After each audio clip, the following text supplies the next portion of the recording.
Alright. If we have any audio issues, please let me know. Otherwise, we're gonna keep going. Major, there's a call from the director's office to an outside number. The phone number is the R residence. Eh? What does that mean? Can you listen in? Of course. I'll put it up over the speaker. One of the members flipped a switch. There was the sound of a ringtone. Why is Director Irie calling that house now? Maybe R really is at home and he's trying to let her know that Tomitake has been captured. That might be it. He has no idea we're listening in. What was Irie going to talk about? Takano waited patiently to eavesdrop on a conversation. And there was nothing but a ringtone.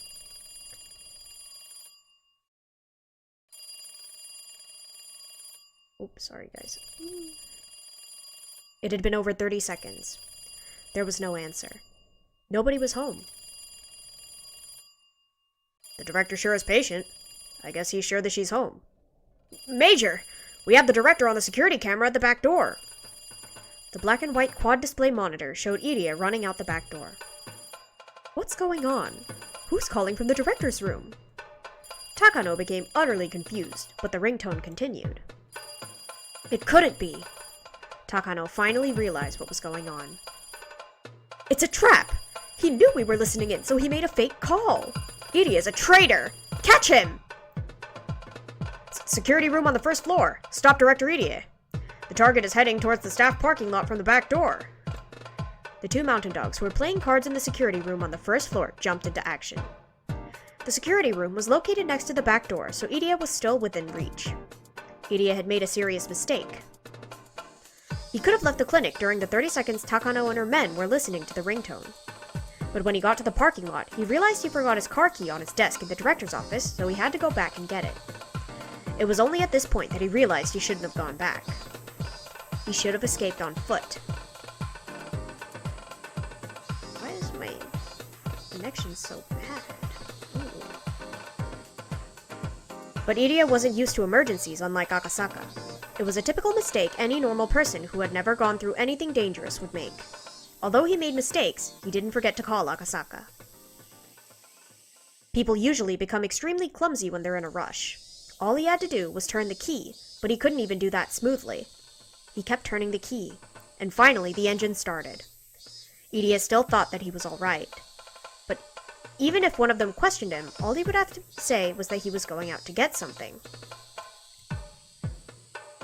When he released the handbrake with a sweaty left hand, he saw two of the mountain dogs dashing out the back door. As the two of them looked around, Irie's eyes met with one of theirs in the rearview mirror. He pointed at Irie's car, and the two of them started running towards it. The two of them looked extremely serious, and certainly not like they were chasing after him to return a dropped pen. Oh! Irie's body was soaked with sweat. Before the two of them could jump on the car, Irie stomped on the gas pedal and the car took off after spinning its wheels. Of course, the dogs didn't give up. They got into their own car and started to chase after Irie. Security to base! The director's on the run in his car! Do you want us to force him to stop? Major! This is Takano. He's probably headed to the Furude Shrine. There are too many people there, so it'll be impossible to catch him. Fine, don't worry about injuries. Don't let him go! Stop him by any means necessary. Roger that. We'll force him to stop. Send backup just in case. Over. Roger that. We'll send in Nightingale as backup. But don't wait for them.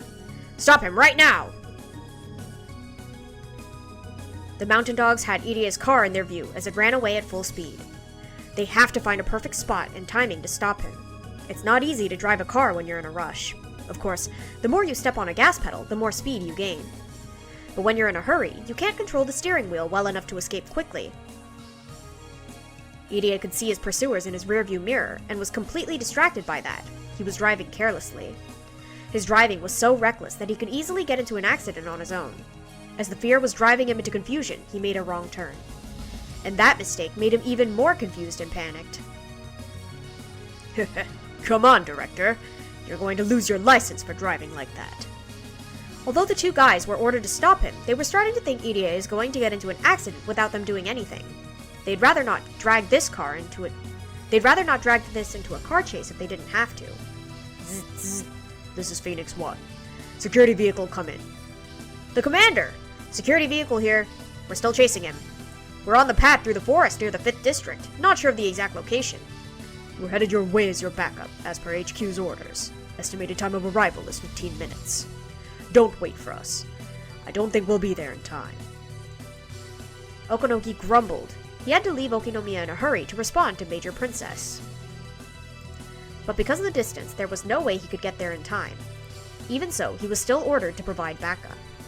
He could have explained, but the princess wouldn't have listened to him anyway. The mountain dogs who were with Okonogi smiled bitterly. In which direction are you heading? In the worst case scenario, we'll end up leaving town. Don't let him. We'll comb the hills for him, so break his legs. Is there anybody else? Any weapons? It's in the middle of the forest. There's nobody around. We have one submachine gun in the security vehicle. The guy in the passenger seat reclined it and climbed into the back. He lifted one of the seats and took out a black machine gun. The paint on one corner was coming off, and the shiny silver metal was exposed. It was a machine gun, but it didn't look as powerful as an ordinary one. However, once the dog extended his shoulder stock and set it in place, the weapon looked far more vicious. It's an MP5, correct? Is it A5 or SD3? The man in the back seat looked at the uniquely shaped gun barrel. It was thick and long. It's SD3. It has a silencer as well. You're allowed to fire. Shred his tires with a full burst. Roger that. We're attacking. Irie is so dead. The guy in the backseat opened up the driver's side back window and leaned out of the car. His sharp eyes aimed at one of the tires on Irie's vehicle. It was a straight road. Irie's car was weaving, but not enough to avoid a shot. The pursuers had his car in their sights. They were trying to get as close to Irie's car as possible, but they were afraid that they might get caught up if it overturned. They soon decided that this was as close as they were going to get. I'm going to fire on the count of 3. 3, 2, 1. Fire! The sound the machine gun made was a lot quieter than what people would imagine, but its power was unimaginable. One of the tires on Irie's car was cut to shreds and collapsed in a puff of white smoke. Because one tire collapsed all of a sudden, Irie lost control of his car. He tried to steer away, but that made things even worse. As it spun, Irie's car drove off the shoulder of the road and slid down the slope into the forest. The sound of trees breaking and the car being battered from every direction disappeared down the slope. The pursuers stopped their car and looked down after it, but the plants were growing so high it was impossible to check from there.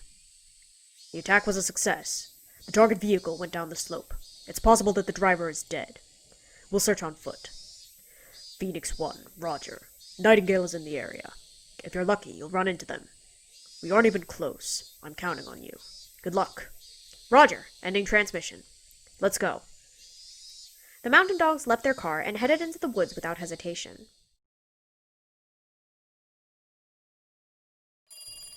He's so dead. It's simply over for him. Akasaka had received the phone signal from Irie. The phone rang for over 3 minutes. The signal told Akasaka that Irie was in some kind of an emergency, and that Akasaka himself was in danger now. Takano made a mistake. She didn't realize the ringtone itself was the signal. She assumed someone staying at the house would pick up the phone eventually. Her error allowed Akasaka to perceive that extremely important forewarning. Akasaka waited for exactly 3 minutes, then ran downstairs quickly. He'd already put on his shoes while listening to the phone ringing. Akasaka had memorized the layout of the town from the map he'd kept near the phone. He knew the shortest route to the Sonozaki residence, as well as a number of alternative routes just in case the shortest was already blocked. People would be surprised to see a stranger coming out of the house, but Akasaka didn't care about that at the moment. He had to get to the Sonozaki residence immediately. However, the observers would see him, and that was a problem. They'd soon come after him. Upon finding the house empty, they'd assume the man who ran from it knew something. Once Akasaka left Rika's house, he had to be prepared to fight. He relaxed his shoulders and reached for the doorknob. Major, there's a message from the unit observing the R residence. A suspicious man just exited the house. A man? Who is it? Actually, I don't care. Just catch him. Loud and clear. We'll pursue and stop him. It was only 10 a.m. It was a lively morning. Many people were getting ready for the festival. Akasaka weaved through the people going in the opposite direction and ran down the stairs leading from the shrine. The mountain dogs were already chasing after him. There was a significant gulf between the happy faces on the villagers and the serious faces on Akasaka and his pursuers. He could hear them coming up behind him. He didn't even need to turn around to check. Akasaka held his breath, focusing all of his senses to their limits as he sprinted even faster than he usually could with all his might. The success rate of an escape depends on the distance between the pursuer and the pursued. Even a little distance makes a difference. Akasaka ran down to the bottom of the stairs like the wind, and then headed in the opposite direction, away from the Sonozaki residence. Of course, this wasn't a mistake of his. He just wanted to lose them. Crap! What speed? Does he have wings on his feet or what? The observers weren't ready for this chase. They never expected a fast and fully grown man to run out of the house. They assumed it would be a little girl. That assumption was their mistake. Besides, Akasaka's locomotive-like power was nothing like that of normal people. There was no way they could catch him. The mountain dogs fell for Akasaka's trick. They called HQ and told them that he was headed in the opposite direction and followed him that way. Akasaka was confident that he could have them completely confused if he'd had a little more time. Not only that, he could have attacked them individually. Were there 3 pursuers? No, there were probably 4 of them. His mind, body, and skills were all in top condition. Whoa! So it should be possible for him. Usually, overrating oneself is dangerous, but Akasaka was above such an immature level. Resisting violently at a place other than his destination might prompt them to waste manpower and time, but Akasaka wasn't sure the real meaning of Irie's phone call signal. They were at a severe level of emergency. Akasaka had no time to waste, so he had to get to the Sonozaki residence. As Akasaka ran as fast as he could, he tried to think about the situation calmly. Could he attack them first and then head to the Sonozaki residence? The pursuers were scattered about and running out of breath. It would not be an easy fight. It would not be easy to fight 4 men at the same time, but it would be different to take them one by one. When Akasaka decided that he'd had a high enough chance of winning, he took a deep breath and made a U-turn around a streetlight. What? The mountain dogs were surprised to see that the man who was running away from them was now running towards them. They prepared themselves to fight. But before Akasaka even reached them, he already had everything all planned out in his head. He'd calculated how many blows would be required to take them all out. But his calculations were wrong. Without even needing a second blow, the first pursuer dropped after one of Akasaka's legendary armor-piercing punches connected with his face. And while the first was still in the air, his second armor-piercing punch took out the second pursuer.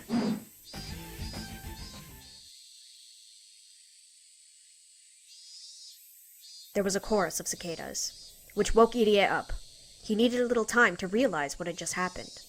His seatbelt had saved him from serious injury. However, it was sheer luck that the metal parts of the seatbelt didn't get tangled and that the door didn't become warped. My guy is lucky as heck. He was on the bottom of the slope, near a different forest road. Irie endured the pain and removed his seatbelt. He got out of the car soon after. He heard someone walking towards him through the bushes. A pursuer! Thank you for the hydrate and stretch kimono. How are you? Ooh. Big stretch.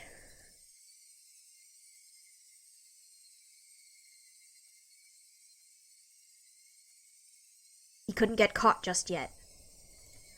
If he was captured, it would be impossible to rescue Tomitake. Not only that, nobody would ever know that Tomitake was captured in the basement of the clinic. Even though Irie knew he was helpless, he couldn't falter here.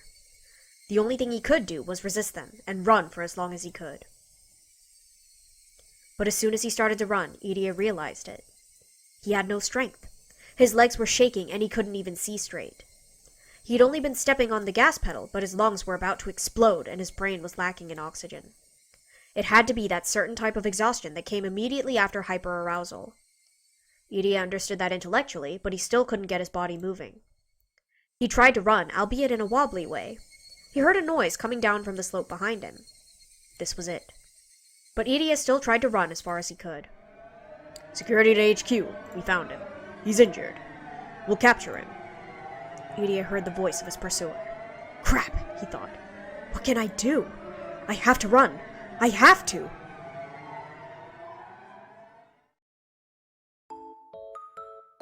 Carve into your hearts the spirit of retreat. Shion-san, what is that song you've been singing? Don't you know? It's really popular nowadays. My apologies. I'm rather ignorant when it comes to pop music. There was a wrecked car ahead. White smoke was still visible, so the accident must have just happened. Kasai slowed down. What is it?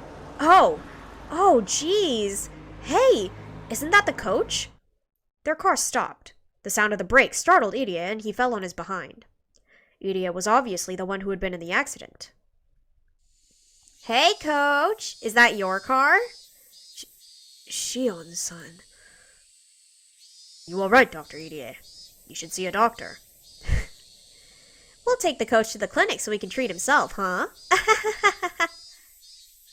Can you stand up? I'll take you there. No, not the clinic. I can't go there. I have to go to the Sonozaki residence. Oh. Coach? Coach! What's going on? This isn't good. Kasai looked at Irie's car and then looked around the area. Then he whispered to Shion. Shion-san, he must be in some kind of trouble. What kind? There are bullet holes in Dr. Irie's car, and they don't seem to be from an ordinary handgun. Really? You take that end. Let's get him to the main house. The two of them loaded Irie into the back seat, got in the car, and left in a hurry. We have to ask the coach what's going on. He can't go back to the clinic. I wonder what he means. It sounded like he was running away from someone there, but I don't know. It's obvious that he was involved in something dangerous. Hey! Where are you going? Shion was confused as to why Kasai suddenly made a wrong turn. Dr. Irie's pursuers aimed for the tire of his car. They wanted to capture him alive. His pursuers are likely close by. Are they after us? There's no car behind us and nothing is in the air. In this area, we'd be impossible to follow unless they're tailing us. I'm going to make another left turn just to be safe, and then head to the main house. Could you watch what happens behind us? You got it! Security to HQ. The target was picked up by a civilian vehicle. I'm sending the license plate number and the car model. Roger that. Nightingale, your target is the civilian vehicle now. Search for it immediately. Try to capture Director Irie alive. Neutralize the civilians as well. Dead or alive. Oh, that's crazy. Are you sure? Are you going to find him? Don't worry. There's a tracking device on the director's coat. Nightingale's vehicle can catch the signal and they can pinpoint where he is. Irie was lying in the back seat wearing his white coat. There was a device on his collar. The security department put it there just in case. So no matter how hard Shion tried to look for anyone following them, the enemy already knew exactly where they were. This is Nightingale 3. We found the vehicle. It just made a turn by the watermill. There was a map of Hinamizawa on the table in the security room. The path by the watermill led to a certain private property. It belonged to the Sonozaki family, and the Sonozaki residence was the only building on it. Major! Oh my, like rats in a trap. This is Phoenix 1. Nightingale, don't head in yet. Phoenix will join you in just a little bit. We'll go in together. This is Nightingale 1. Understood. Okorogi, don't give them any time. Why don't you let Nightingale go in? Bad connection. Huh? Nobody listens to me. The Sonozaki family's basement had a security system which displayed images captured from the various security cameras on the property. Of course, it wasn't as high-tech as the one at the Irie Institute. It was in the room on the second floor of a gasho house, a Japanese-styled room where you have to kneel to avoid hitting your head. With bundles of wires snaking away from the monitors, it felt like a hidden chamber. There was electricity and a phone nearby, and although it was in a basement, it had all the basic amenities of the Sonozaki residence. At first, all the club members had watched the monitor curiously, but after a while, it got too hot in such a tiny room. Mion and Rena stayed in the room to observe the monitor. Mi-chan, look! There's a car! That's Kasai-san's car. It's probably Shion. I bet she came because the festival is today. Jeez, why'd she have to come now? I don't have time for her. Their granny had been at the shrine since the early morning, so there was nobody upstairs to answer the door. And if Mion didn't answer it, Shion would think that nobody was home. Mion wondered if she should tell Shion what was going on. Shion could be helpful sometimes. Kasai's car stopped in front of the gate. Someone was getting out of it. Huh? Mi-chan, look! Isn't that the coach? What? They saw Shion and Kasai holding Irie on the monitor. Obviously something serious had happened. Let's move. Rena, Kei-chan, come with me. Satoko, watch the monitor. Rika-chan, don't come up. Hanyu, make sure Rika-chan doesn't move. Leave it to me. I've got it. That's not fair. Maybe Okonogi had made the right decision. If he had let Nightingale go in as Takano had ordered, it would have been on the monitor. But Okonogi ordered them to stand by until another unit arrived, so they waited. So Mion didn't notice that the enemy was about to attack.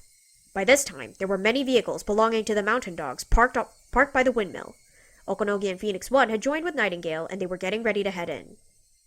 However, it had been a good idea to leave Satoko to watch the monitor, and if Mion hadn't gone out, Irie would have been killed. Mion didn't know it yet, but Irie was their only hope of rescuing Tomitake. So as a result, entirely by circumstance, they did everything correctly. Sis! Sis! I wonder if she's gone to the shrine already. Shion! Where did you come from? Oh, you were in the basement, weren't you? I'll tell the hag you were playing down there. Who cares about that? How's the coach? Coach! Is he alive? Huh? Are you all in trouble too? What's going on? Shi-chan, listen well. It's like this. Coach! What happened? Ugh, I'm sorry. The mountain dogs got Tomitake-san. He's in the clinic's basement. I got into an accident while they were chasing me. Irie explained everything he could while enduring the pain. Everyone was happy to see him safe, but Mion's expression quickly grew stern. Then she asked Shion a question. Is anyone after you? Nobody was following us. Come on, let's go in. I have a bad feeling. They heard the sound of a car approaching, and it wasn't alone. Who could it be at this time of the day? It was a waste of precious seconds to even think that. You idiot! They are after you, Shion! I'm telling you, nobody was following us! Kasai picked up both sisters and ran through the gate. Let's go to the basement. It'll be safe there. Mion-san, there's a lot of strange cars approaching. I know! Go back to the basement. I'll shut the door. Where's Rika-chan? She went to the secret room with Hanyu-san. This is Nightingale 6. We found the target. Some of Aura's friends are there, too. Aura's hiding there. I know. Right. Jiro-san? Tomitake was lying on the floor of the security room. His hands and legs were cuffed, and there was another pair of handcuffs to connect them, leaving him bent backwards on the floor. He couldn't get up or even turn around. Takano laughed and poked Tomitake's side with the toe of her shoe.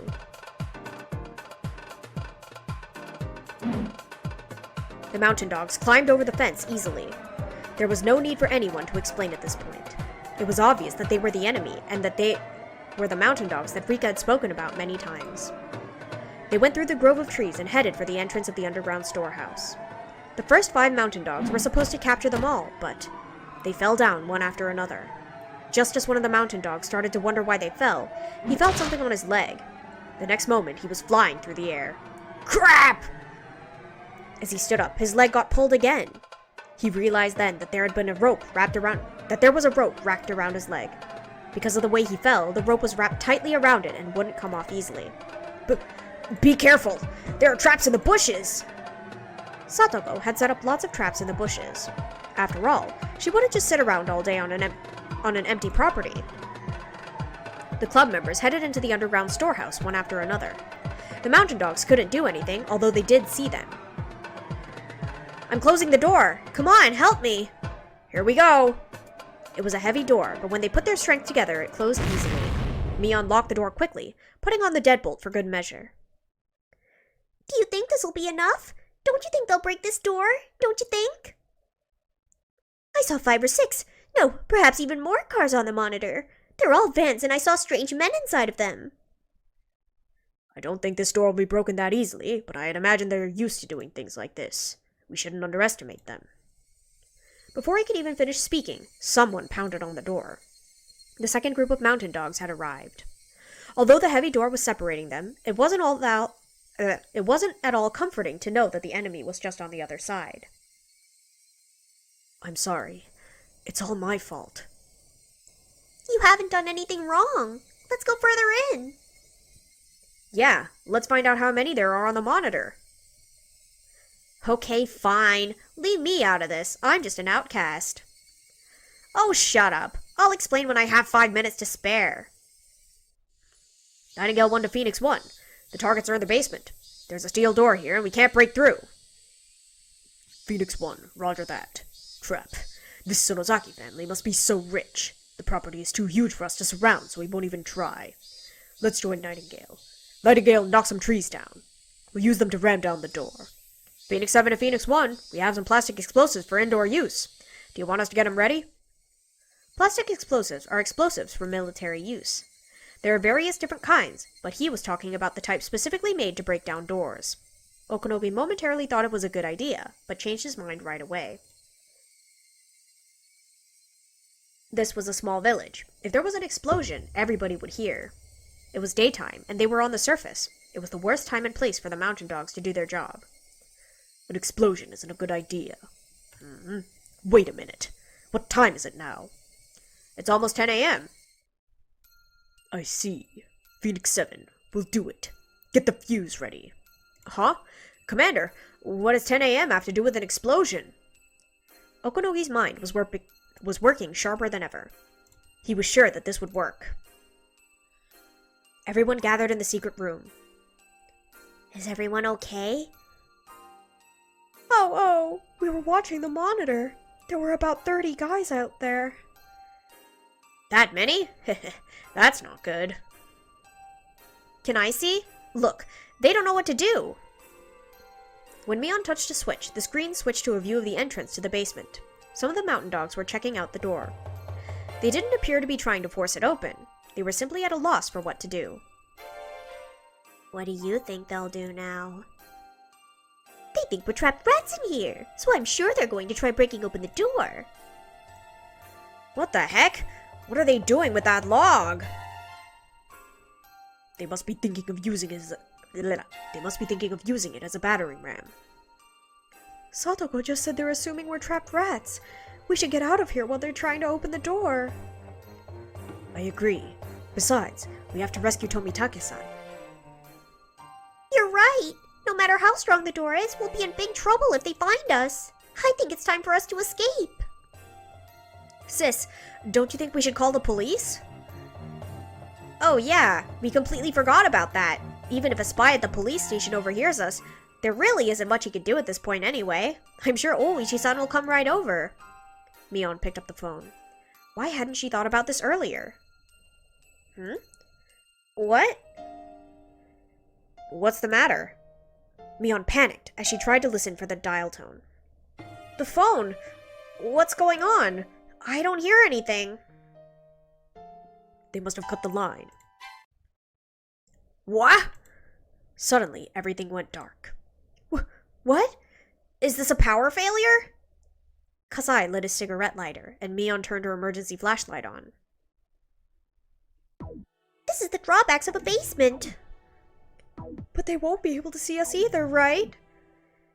I know, but they might have some kind of a device that lets them see in the dark, don't you think? Mion-san, why do you think they cut the electricity? Are they just going on the offensive? If nothing else, it worked to turn the security system off. They were checking out the door. They didn't give up. They have a way to destroy the door and they don't want us to notice it. That's why they cut the electricity. Are they going to blow up the door? The door could be destroyed in a second, so we can't stay here, right? Mi-chan, let's get out of here. Show us the way to the hidden escape route. This way, everyone. Mion was getting confused amidst all the chaos. She hadn't understood the mountain... She had underestimated the mountain dogs. She hadn't underestimated the mountain dogs. She even considered that they would have some explosives. But she didn't think they would use them in Hinamizawa in broad daylight. Somebody would hear the explosion. Is there even such a thing as a silent explosive? What a rough bunch!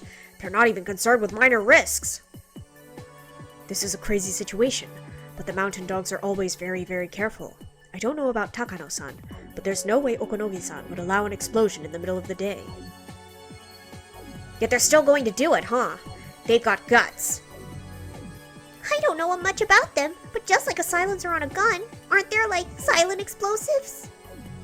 No way! No matter what you do, an explosion sounds like an explosion. Oh, I get it. You're a staff member for the festival, aren't you, Coach? What time do they let people know if the festival is going to take place? I'm pretty sure it's at 10 a.m. Oh, oh. Do you think? Just like on a track and field day?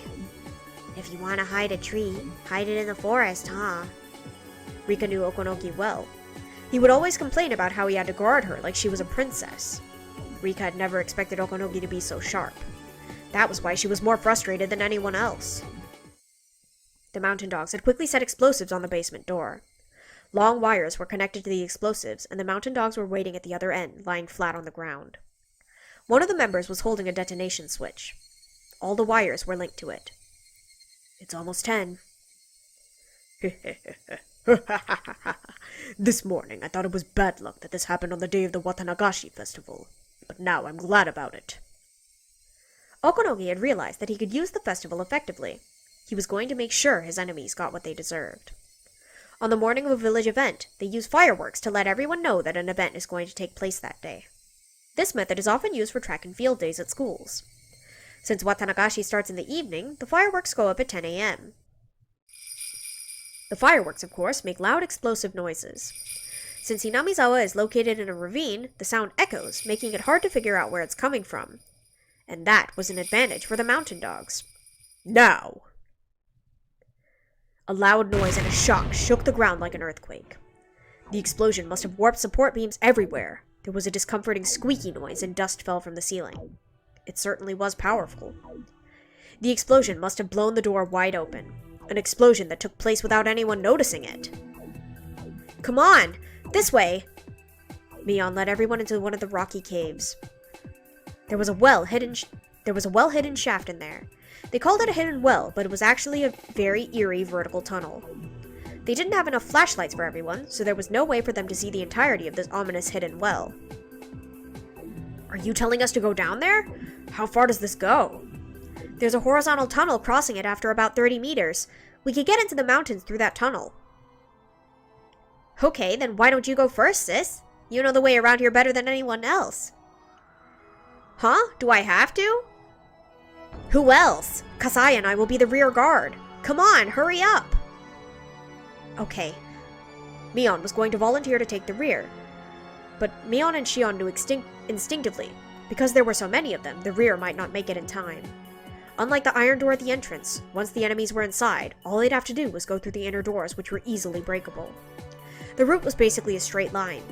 They probably wouldn't get lost on their way. That's why Shion took the rear guard position before Mion did. After all, she was actually the older sister. Shion wanted to protect her younger sister, who was playing the older sister in this real emergency. Mion intuitively knew what Shion was thinking. Mion understood well the relationship between her sister and herself. She wasn't the only one who felt guilty for taking the older sister's position. Shion felt guilty for making Mion take on the responsibility of the family head. And here, finally, was a chance for Shion to atone. Mion-san, do you have the key to the armory? Now is the time to open it. Mion silently threw over the key. Kasai and Shion took it and ran deep into the rock tunnel. Listen, everyone. It's about 30 meters to the horizontal tunnel. If you fall, that's it for you. It's dark, so be very careful as you go down. If you end up waiting, make sure to light the way for the others, okay? I think only one or two can go down at the same time. I'll go first. Come on, give me some light. Mion-san, be careful. The ones with the flashlights, you be careful too. If the lights were on, they could have gone down quickly. There were actually a few light bulbs inside of the well. Of course, Mion had already checked them. It was now certain that the enemy had cut the power to the basement. It was extremely dangerous to go down this well with just a little light from the flashlights. As one went down, there had to be people lighting up the way. Mion was right. She realized as she went down herself that it was almost impossible to go down the ladder without the weak light from the flashlights. The lights didn't reach all the way down. In the darkness, her feet suddenly became unsteady. Every step she took made her more nervous. It was about 30 meters to the horizontal tunnel. That's quite deep enough already, but the hidden well went deeper than that. If Mion fell, she wouldn't just injure herself. Has it been 30 meters yet? She thought. She couldn't even remember exactly how long 30 meters was. Had she missed the horizontal tunnel already? At that time, she felt a cool breeze on her body. She could sense a huge hole nearby, so she took out a flashlight to light the surrounding area. She saw the black tunnel yawning before her. Okay, here I go. Ha, ha, ha. Okay, I found the tunnel. Rika-chan, come down. Mion lit up the way from below. Okay, you're next, Rika-chan. Coach, you go next, and then Hanyu, and then Satoko, okay? Let's move. Guys, don't take Irie with you. Oh gosh. Irie wanted to say that he would go last, but Rena gave the order first. They couldn't get into the basement of the clinic without Irie. Without him, they couldn't rescue Tomitake. Their lives were all equally important, but at least for the moment, his was the second most vital after Rika. I get it, but ooh, that's not good. Please be careful. I'll light your way. Okay. Come on, everyone. Hurry up. Rika! Rika was much shorter than Mion. She couldn't go down the ladder as easily. Her legs were too short and her left foot slipped. I'm okay. Dang it. I'm sick of this life where I never grow up. I'll pass through June of 1983, and I'll grow taller. My boobs will get bigger. I won't stay like this forever. Though she'd been living for over 100 years, Rika was still afraid of heights. As she fought that fear, she tried to climb down as quickly as possible. After a while, the light from the top didn't reach her anymore, and Mion's light from below lit her way. Mion's light was enough. The next person could come down. I'm okay. Whoever's next can go. Okay, Coach, you're up next. You're a grown man, so go down quickly. Right. I'll go next. The mountain dogs moved forward carefully, wearing special goggles so they could see in the dark. The one in front noticed Satoko's trap and stopped the rest of the men. Nightingale 7 to Nightingale 1. I just found a wire trap. Be careful coming in. Roger that. Phoenix 1, there are more traps. Why don't we turn the lights back on?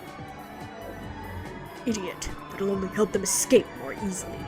They must be having problems trying to escape in this darkness. We have to give them as much trouble as possible.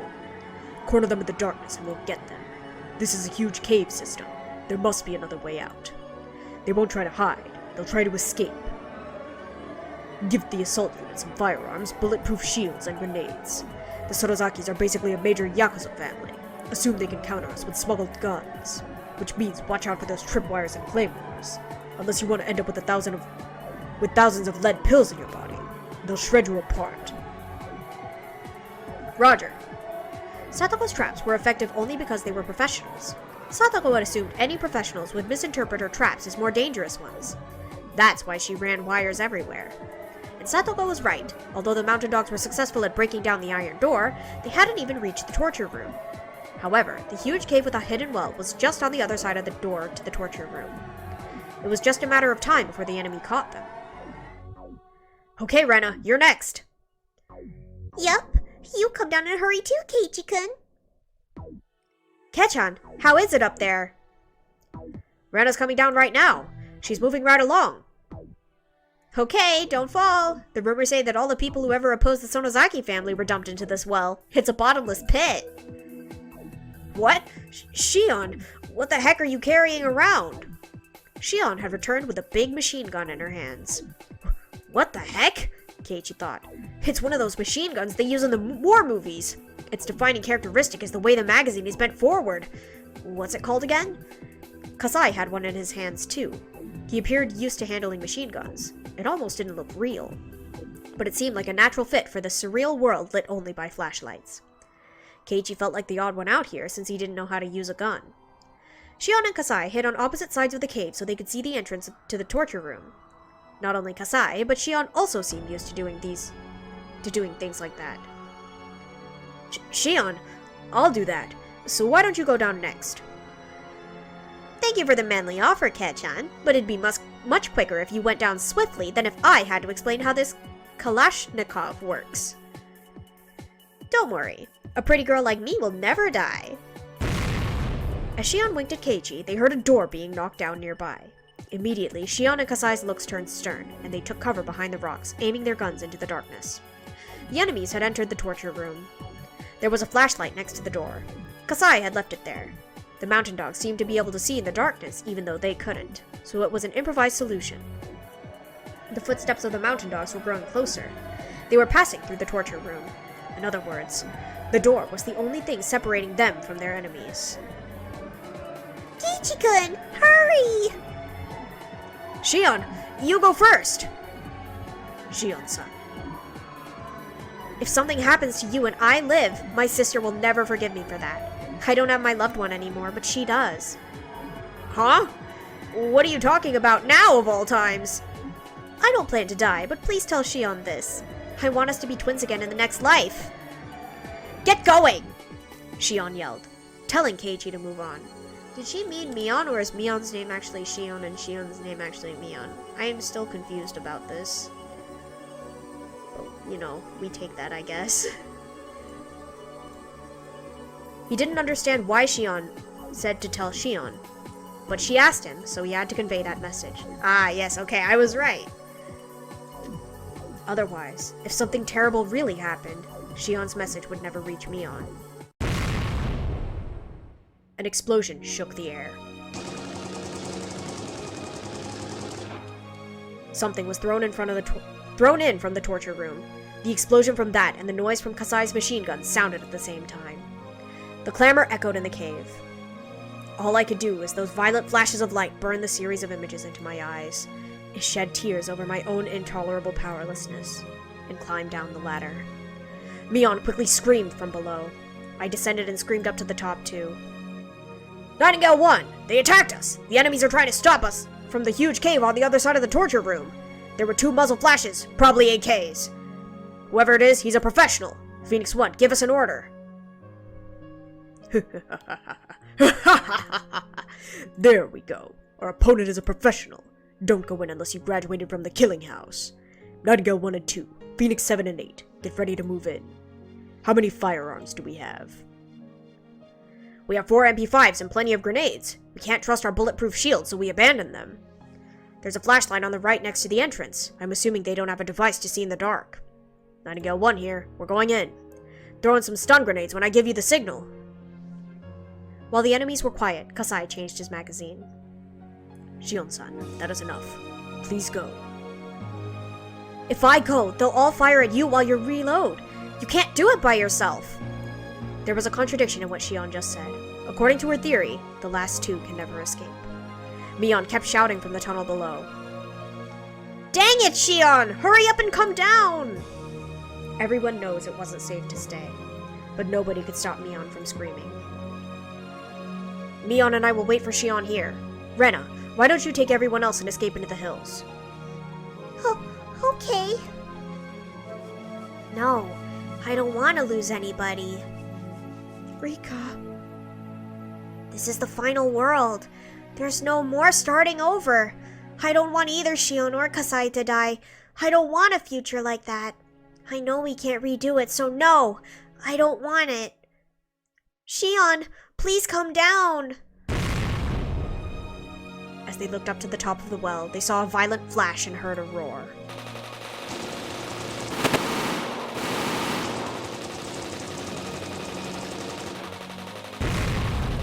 Then they heard explosive sounds, different from the sounds of the machine guns that Shion and Kasai were using. They also heard a tinkling sound, which could have been the sound of bullet shells. They couldn't see anything other than the flashing lights. Only the noise reached them. When everything stopped, after a little silence, footsteps that didn't belong to Shion or Kasai gathered at the top of the well. They could hear the hard-soled shoes kicking the bullet shells as they walked. It's clear.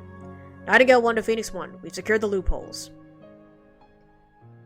That voice echoed down the well, and Mion and the others heard it too. They didn't know how to react. Some became speechless. Some started to cry. Some let out a wordless scream. They looked up at the well as they waited for Shion and Kasai to come down, but there was no sign of them. A bright beam of light shone down from the top of the well. Irie grabbed Mion and Keiichi's collars and pulled them back. But they could see in the dark. They might already know that Keiichi and the others were hiding in that horizontal tunnel. Roger, we'll try. Can you hear us? You don't need a reply. Just listen. A guy shouted from the top of the well. We want the Queen Carrier Rika Furute and Director Kyosuke Irie. You've misunderstood something. We're here to eradicate a unique local disease. What's happening right now is because we suspect the Director's involvement in a conspiracy. You have nothing to do with this. Turn them over to us. They'd already turned all the flashlights off, so nobody could tell what kind of expressions were on each other's faces. But I could sense Mion's expression distorting. And because of the darkness, nobody knew to stop her from screaming. You murderer! You killed Shion! Oh, you're talking about this girl? Don't worry, she's still alive. She's just unconscious. She's alive! She's alive, Mi-chan! Mion didn't rest easy at their announcement, though, because she knew Shion's survival wouldn't help resolve the situation. Same with the guy. He's alive too. But if you refuse to turn those two over to us, we'll have to use them both as bargaining chips. What are you going to do to them? As Mion looked up to the top of the well in the dark, it suddenly became very bright, and she saw something unbelievable. Shion was unconscious, and one of the men was holding her. He was basically sticking her body out over the edge of the well. If the man let go of Shion, she would fall to the bottom. They had no idea how far down it went. There was no way she'd survive. Shion! Shion didn't reply, but she moved just a little bit. Shion was alive, at least for the moment. No way. They won't push her off. Huh? What are you saying? They can easily kill a hostage if they have more than one. They have Shion and Kasai-san. He'll push Shion off and just ask the same question again. He means it. Mion lashed out fiercely at Keiichi. He regretted saying what he just did. I'll give you a little time to think, but after 60 seconds, the first hostage will go down. Think it over very carefully. What should we do? Mion was half crazed with fear and panic. They want me. Let them think Rika-san has already escaped. I'll go. They should be satisfied with just me. That plan sounded like the best idea for minimizing damage, but Rana quietly spoke up. No! Shi-chan and Kasai-san risked their lives to buy time so we could escape. If you went back, what they did would be wasted. Then what do you suggest we do? Are you saying we should let Shion die? Are you saying you don't care if Shion dies, Rena? Darn you! Please stop, Mion-san. I don't know what to do either. Because Shion-san is my nene. Ugh, Shion! Mion started to cry as she held Satogo's head. The mountain dog's beam of light shone into the horizontal tunnel. Their eyes had grown used to the darkness, so even with a little light, they could sort of see one another. But so what? This was a desperate situation, and Mion and Satogo continued to cry. Rena bit her lower lip, trying to hold her feelings in. Irie simply looked down, and as for Rika and Hanyu, they were restless. What do we do, Hanyu? I don't know what to do. I don't know either. Hey, you're a god, aren't you? Do something. Do something! Use your psychic powers to knock the enemies down! Help Shion! Only a miracle can save her. You're a god! Make a miracle happen! Slap. They all heard a strange sound. Everyone was surprised to see what caused it. Hanyu had just slapped Rika in the face. Rika, listen to me. Hanyu? We both have experienced many worlds, and we've learned so much. Sometimes you learn, and sometimes I learned. We've learned so many important things, and now in this world, we've learned the most important thing. Something we've been pursuing. Something we finally got. Do you know what that is? It was how to make a miracle happen.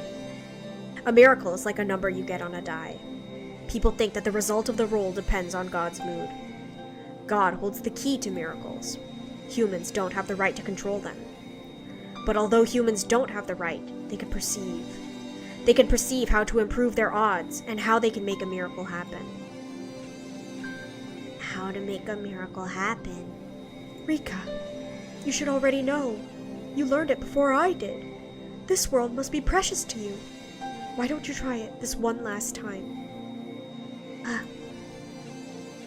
Rika's mouth hung open. That's right, she thought. I'd forgotten again. How to make a miracle happen. You all go ahead and escape. Rika stood up. Everyone was surprised to hear what she said. Irie, take them. I'll go out there. Takano means to kill us both, but she wants to kill me in a certain way, so she won't kill me for a while.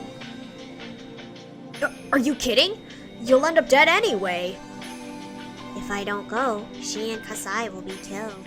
I'll let them capture me. The time it'll take Takano to kill me will give you a chance to counterattack. Rika-chan?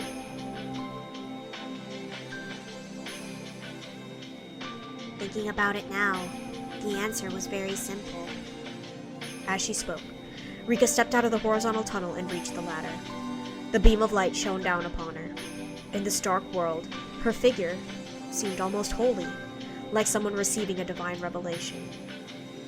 Because we all believe we can win. You, me, and even God believe in it. This is nothing. Nipa. Rika's smile told them that she trusted them 100%. She believed someone would come rescue her before she got killed.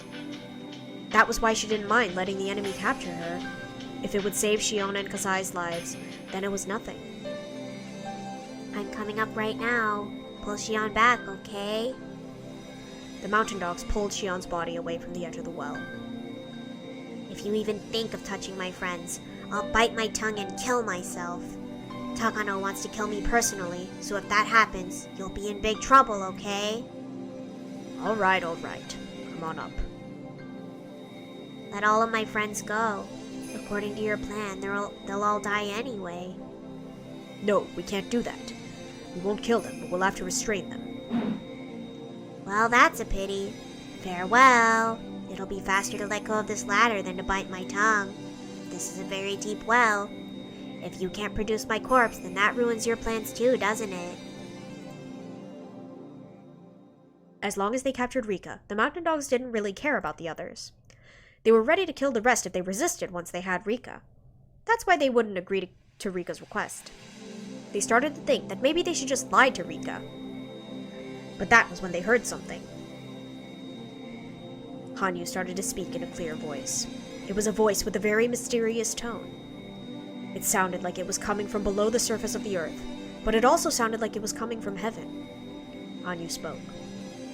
I'm saying that I accept the deal. Quit complaining and do as she says, lowlifes. Rika Furude is coming up. You will fulfill her little request. Heaven will not provide to those who won't offer anything themselves. Stop thinking above yourselves, humans. Know your place and the sin of pretending to be more. Nightingale 1, the member who had been demanding their surrender, was suddenly overcome by a strange sensation. He'd been in such an advantageous position, but somehow, it didn't seem that way anymore. And that girl's voice, there was something strange about it. That voice belonged to something both holy and sacred. He instinctively sensed it. Humans can only negotiate with other humans. It's impossible to negotiate with a being greater than all humans. Wait. I'll check with the commander. Wait a minute. Nightingale 1 to Phoenix 1. He'd been very threatening until just a minute previous, but he'd grown completely perplexed. Everyone was stunned by Rika and Hanyu's mysterious auras. We'll come to rescue you right away, okay? Rena muttered as she tried to hold back her tears. Okay, we'll accept your request. We'll let everyone else go. Rika Furude, you come up. Major Takano says there's something she wants to talk to you about. Okay, I'm coming up. Ipa.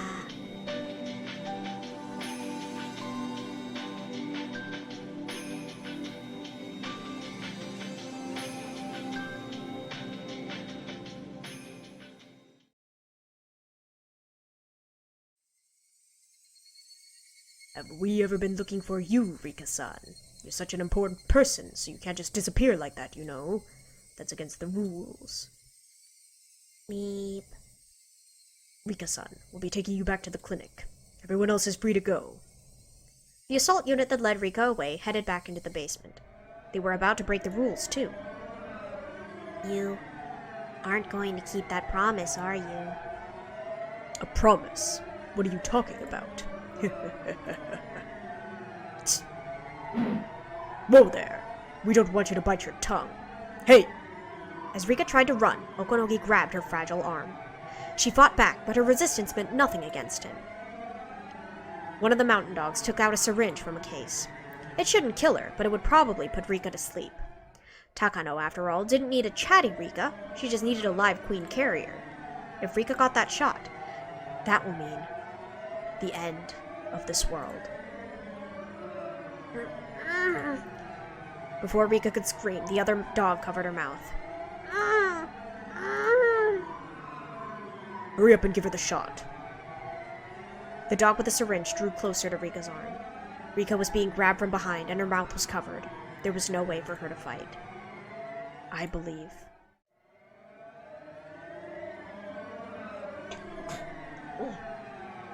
Even if I'm asleep, I believe. Rika kept repeating that in her mind. She believed that someone would wake her up. And that the first thing she'd see when she opened her eyes would be her beloved friends.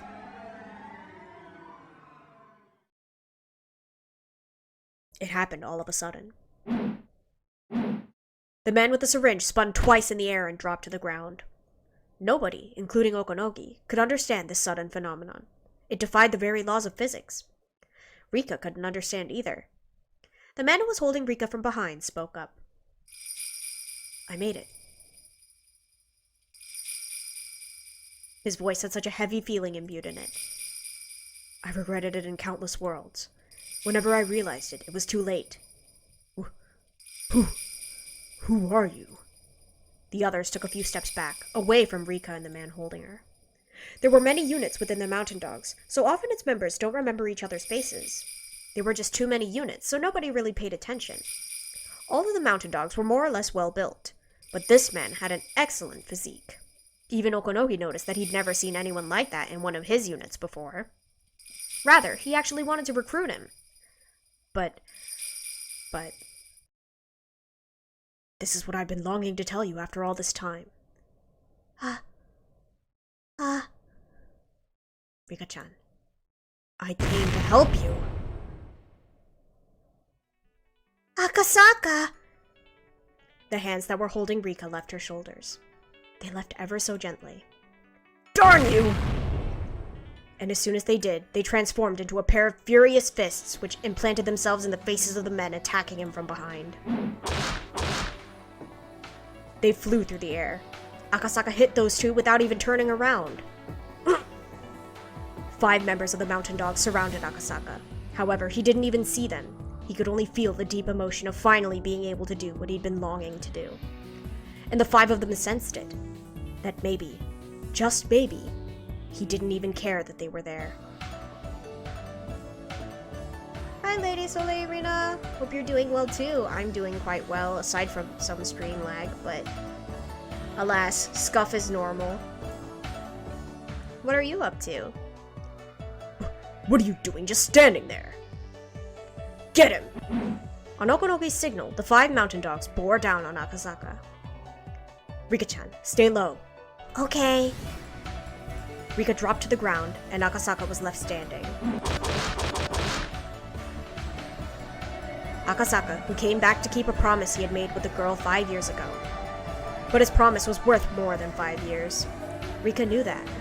Akasaka probably understood it too. The promise went back 100 years. For 100 years, he regretted not being able to save her from the conspiracy. He believed that one day there would be a miracle, and he could travel back to this day. That was why he continued to train himself. His strong will and Rika's wish made that miracle happen. That one and only miracle allowed Akasaka to be here in Hinamizawa in June 1983. The first one went down in the time it took Okonogi to blink. Lowering himself to grapple Akasaka had proven fatal. He wasn't so soft as to let such perfect openings go by. Akasaka's hand smashed into the back of the man's head. His blow was powerful enough to smash a pillar of ice or shatter a mountain of tiles. As it happened, Akasaka was holding back a little so that his target wasn't too injured. Akasaka goes all out. From the very first shot.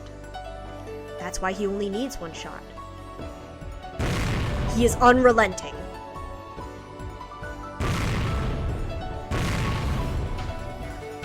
Akasaka's well-trained fist continued to knock down the mountain dogs, one member for every time Okonogi blinked. One hit per opponent was all Akasaka needed. This was the true essence of karate. Akasaka's colleagues praised and feared his power. His power is like armor-piercing ammunition. Weapons were useless against him. No matter how hard his victim tried to protect himself, it meant nothing to Akasaka. But he was too strong for the mountain dogs to even understand that. It was as if he was a giant that they had to crane their necks up to see. Akasaka didn't even give them the time to think. Someone from the mountain dogs must have called for backup. About a dozen more members had arrived. Don't worry, Rika-chan. As long as I'm here, I won't let them touch you. Meep. I'll draw some pictures while I wait then. As Rika stayed low to the ground, she picked up a stick and started to carve into the dirt. That made Okonogi even angrier, but he calmed himself down. Then, the warrior's intuition resting in Okonogi's blood came to a realization. Numbers didn't matter. Even the full force of the mountain dogs wouldn't be able to defeat this monster. All the combat units were still down in the basement. There was no way they could take him. Okay, I guess I'll have to take you down, huh? By the way, I remember you now. Your face brings back memories. Boy, you've sure grown, huh? You. It can't be. You don't recognize me? It sure has been a while, huh? You've grown a hell of a lot. Good to see you again. It had been 5 years. This was the man Akasaka fought when he was investigating the kidnapping of the minister's grandson. Akasaka had still been inexperienced then. I was ordered to go easy on you, so I held back. But I won't hold back today. And that fat guy won't come to help you either. Still, you sure have improved a lot in the past 5 years, huh? I'm happy. I've been hoping for something like this for 5 long years. The rest of you, you stay out of this. He's mine. Okonogi took off all of his equipment and threw it on the ground. He loosened one button and then positioned himself. Seeing that, Akasaka realized he was somewhat capable and narrowed his eyes in vigilance. Okonogi took that as an insult, that Akasaka only thought he was somewhat capable. His behavior was telling Okonogi that he viewed him on the same level as the other small fry. Akasaka first moved to take up his stance and avoid getting Rika involved. Akasaka hadn't even moved one bit until just then. Okonogi could easily see that Akasaka was extremely strong, but at the same time, he thought it would be fairly simple to take down. Karate may be a martial art, but nowadays it was just a sport. The army combat Okonogi trained in was completely different. Obviously, Akasaka had studied a lot, but it was all just child's play. All he learned were routine moves and forms. Besides, karate moves are fairly straightforward. Okonogi was confident that he could fight any karate pro and win. Okonogi started leaning onto his toes and using his meticulous footwork. In contrast, Akasaka still hadn't moved from his back stance. Akasaka was acting as if Okonogi's footwork was simply a trick, which infuriated Okonogi. Okonogi moved fiercely and nimbly, in a manner completely different from how Akasaka was moving earlier. Akasaka remained calm, but Okonogi saw it differently. He can't react to my movements, so he's prepared to take damage in order to deal more. Akasaka couldn't defend himself from Okonogi's quick jab, and it connected with his face. It was a quick but light attack. Its purpose was to distract Akasaka and create an opening for Okonogi. Okonogi knew that Akasaka would use his arms to guard his face instinctively. Okonogi's real purpose was to attack his abdomen, which would then be unguarded. Of course, Akasaka didn't have enough time to guard himself. It took more than just good kinetic vision to prevent his attack. Only Okonogi, who trained for many years, had perfected the speed of that technique. Normal people would struggle helplessly while vomiting if they were to experience Okonogi's kick. It could even rupture internal organs, so it was pretty amazing that Akasaka was still on his feet.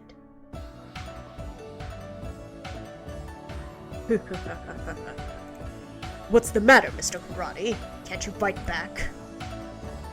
Too light. What? Akasaka mumbled something, but Okonogi couldn't hear. Actually, he did hear it. But Okonogi never imagined he could say such a thing in this situation. So he couldn't hear it. He couldn't comprehend it. Too light. What did you just say? Your attack is only meant to defeat your opponent. That's why there's no weight to it. Huh? What are you talking about? Karate nourishes you spiritually. To attack others, you have to learn to be attacked. When one learns how much pain and grief their own blow deals to others, they finally understand the meaning of striking another and being struck. You aren't even close to that level, and that's why your attack has no weight to it. Are you saying that I'm still immature? Okonogi attacked Akasaka again, but this time Akasaka was different. Akasaka blocked Okonogi's fist and legs. Of course, Okonogi was still the only one attacking, but Akasaka had started to become much more aggressive. Now, as Okonogi attacked, his hands and legs were being injured. Okonogi instinctively sensed that he was in trouble. He thought Akasaka was just a police officer, but his movements were too dangerous. He was merciless. He was dangerous. So Akasaka's training and experience must far surpass Okonogi's. Wait, that dynamic heel kick isn't karate, is it? Akasaka's heel kick missed Okonogi's head by a millimeter. You do something other than karate, don't you? No, I only do karate. Don't lie. Some of the moves you're doing aren't karate at all. Okonogi was starting to become impatient. The reason Okonogi ridiculed martial arts as sports was because they were all hard-headed and only used set moves. This is how you strike in karate. This is how you punch in boxing. This is how you throw in judo. It's easy to learn, and that's why it's easy to win. But Akasaka was different. He said that he only did karate, and he must have spent unthinkable hours training. Yet he was flexible enough not to be confined only by formatted moves. That was understanding at a spiritual level. The spirit of martial arts isn't just forms. One simply learns forms to reach that spiritual level. Therefore, for one who's reached it, there are no forms. What Akasaka had was a philosophical spirit. I'm disappointed in you. Crap! Akasaka stepped away from his original spot for the first time. He moved forward. He filled the space between Okonogi and himself with his inescapable conviction. As Akasaka walked closer to Okonogi, Akasaka's assault radius tried to swallow him whole. To be within that radius meant death. Okonogi walked backwards to avoid being in that radius. That was as the result of his clear-headed judgment, not because he was scared. You don't even know the meaning of an attack. I'll teach you just how significant it can be. As Okonogi moved backward, his back hit the van he came in earlier. He was cornered. Having your back to a wall didn't mean you were at a disadvantage, but the more it was pressed against that wall, the further a disadvantage it became. If Okonogi let Akasaka come any closer, Okonogi wouldn't even be able to take a combat stance. Okonogi decided it immediately. The last chance he had was the moment before Akasaka took his next step. Akasaka's foot left the ground. He was taking another step. Now! Go to hell! No tricks, no feints. Okonogi lowered himself and attacked with everything he had. The attack was powerful enough to break Akasaka's ribcage and rupture his heart. I'm a professional, Okonogi told himself. I can't be defeated by an amateur. I'm Okonogi of the Mountain Dogs! Good for you. So how much did you get paid, huh? At that moment, Akasaka's eyes opened wide. What? All the Mountain Dogs heard a noise. It wasn't the noise of people fighting. It was the noise of a traffic accident. Okonogi's blow missed by a slight amount, and Akasaka's fist struck inches away from Okonogi's face. There was a dent in the sliding door of the van. The windows on both sides had shattered, and it looked like the van was in an accident. Was it even possible for a human fist to do this? Time resumed its flow, and Okonogi knelt down, falling to the ground. Akasaka didn't miss on purpose. Akasaka couldn't control his fist because he put everything into one blow. Okonogi should thank Akasaka. If Akasaka had been able to control his attack better, Okonogi's face would have ended up like the van. However, although it didn't hit Okonogi's face, it shattered his spirit. Good job, Akasaka. Clap, clap, clap, clap. Rika applauded. But in this situation, it didn't sound like applause. It almost sounded like Akasaka's fighting spirit was popping like firecrackers. Akasaka pulled back his fist, turned around calmly, and then spoke. Who's next? I don't want to waste time, so why don't you come at me all at once? Ah! They knew. Everyone knew that there was no way to defeat Akasaka with their bare hands. They realized they needed weapons. They also needed more people. There should be a better equipped unit in the basement. All of a sudden, things began to move quickly. The remaining mountain dogs emerged from the basement. You're not permitted to fire on the surface. I repeat, do not fire on the surface. Phoenix 1, give us permission to collect R and retreat immediately. But the mountain dogs who just witnessed Akasaka's battle against Okonogi realized it was time for them to run. They didn't even care about Rika. Who would even think of taking Rika from him after seeing what Akasaka was capable of doing? When Okonogi regained his awareness, he jumped into a van with the mountain dogs as it drove away. Since Okonogi took off his intercom device to fight with Akasaka, he had no idea what had transpired in the basement. Okay, I think we're gonna stop Higurashi here for today. My voice is getting very tired.